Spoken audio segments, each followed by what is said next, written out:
watch this topic in Hindi, skip the video to 2 minutes and 51 seconds.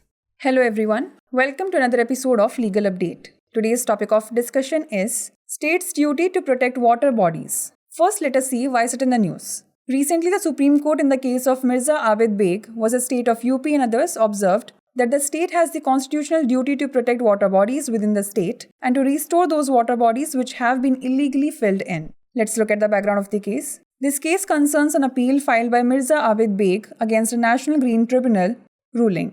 Before the NGT, the appellant brought forth incidents of trash-filling ponds, lakes, and other water bodies in Tehsil Nagina of Bijnor district in Uttar Pradesh and unlawful constructions before the NGT. In its brief ruling, the NGT confirmed that some of the trash disposed of in the pond had been removed, acknowledging the truth of these allegations in at least one case. The Supreme Court expressed concern with the NGT's handling, believing that the application should have been kept waiting for further scrutiny. The Secretary of the Uttar Pradesh Ministry of Environment was then ordered by the court to create a committee in 3 weeks. The court observation was as follows. A bench of Justice Abhay S. Oka and Justice Augustine George Masih ordered the state of Uttar Pradesh to form a senior official committee to conduct investigations into cases of illegal filling of water bodies in Tehsil Nagina, District Bijnor, UP, under Article 48A of the Constitution of India.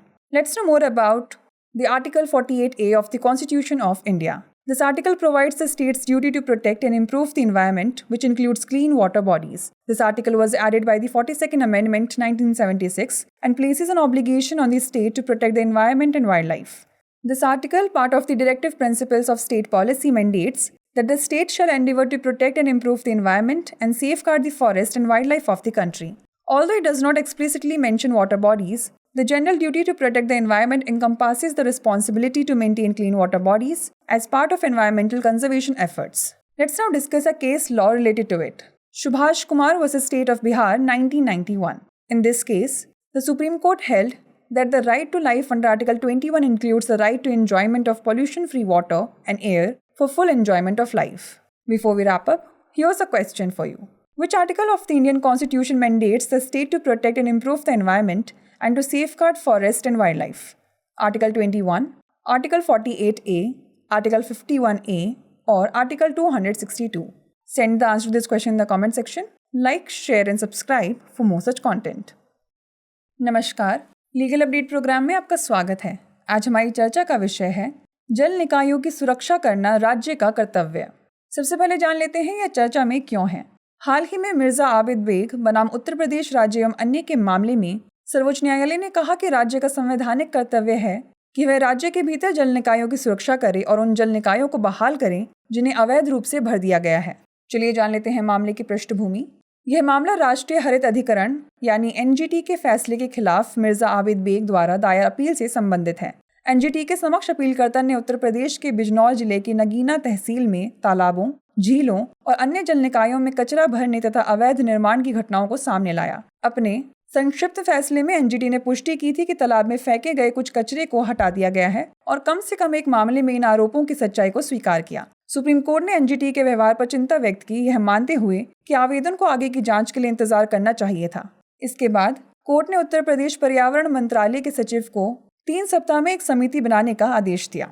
न्यायालय के अवलोकन की बात करें तो न्यायमूर्ति अभय S ओका और न्यायमूर्ति ऑगस्टीन जॉर्ज मसीह की पीठ ने उत्तर प्रदेश राज्य को भारत के संविधान के अनुच्छेद 48A के तहत उत्तर प्रदेश के बिजनौर जिले की नगीना तहसील में जल निकायों के अवैध भराव के मामलों की जांच करने के लिए एक वरिष्ठ अधिकारी समिति गठित करने का आदेश दिया। आगे जान लेते हैं भारतीय संविधान के अनुच्छेद 48A के बारे में। यह अनुच्छेद पर्यावरण की सुरक्षा और सुधार के लिए राज्य के कर्तव्य का प्रावधान करता है, जिसमें स्वच्छ जल निकाय भी शामिल है। यह अनुच्छेद 42वें संविधान संशोधन 1976 द्वारा जोड़ा गया था। यह अनुच्छेद, जो राज्य के नीति निर्देशक सिद्धांतों का हिस्सा है, यह आदेश देता है कि राज्य पर्यावरण की रक्षा और सुधार करने तथा देश के वनों और वन्य जीवों की सुरक्षा करने का प्रयास करेगा। हालांकि इसमें जल निकायों का स्पष्ट रूप से उल्लेख नहीं किया गया है, लेकिन पर्यावरण की रक्षा के सामान्य कर्तव्य में पर्यावरण संरक्षण प्रयासों के एक भाग के रूप में स्वच्छ जल निकायों को बनाए रखने की जिम्मेदारी भी शामिल है। चलिए जान लेते हैं इससे जुड़े एक निर्णय विधि के बारे में। सुभाष कुमार बनाम बिहार राज्य 1991। इस मामले में सर्वोच्च न्यायालय ने माना कि अनुच्छेद 21 के तहत जीवन के अधिकार में जीवन का पूर्ण आनंद लेने के लिए प्रदूषण मुक्त जल और वायु का आनंद लेने का अधिकार भी शामिल है। आइए अब नोट कर लेते हैं अभ्यास प्रश्न। भारतीय संविधान का कौन सा अनुच्छेद राज्य को पर्यावरण की रक्षा और सुधार तथा वनों और वन्य जीवों की सुरक्षा का अधिकार देता है? अनुच्छेद 21, अनुच्छेद 48A, अनुच्छेद 51A या अनुच्छेद 262? इसका उत्तर हमें कमेंट सेक्शन में ज़रूर भेजिएगा। ऐसी और वीडियोस देखने के लिए लाइक, शेयर और सब्सक्राइब करना ना भूलें। धन्यवाद।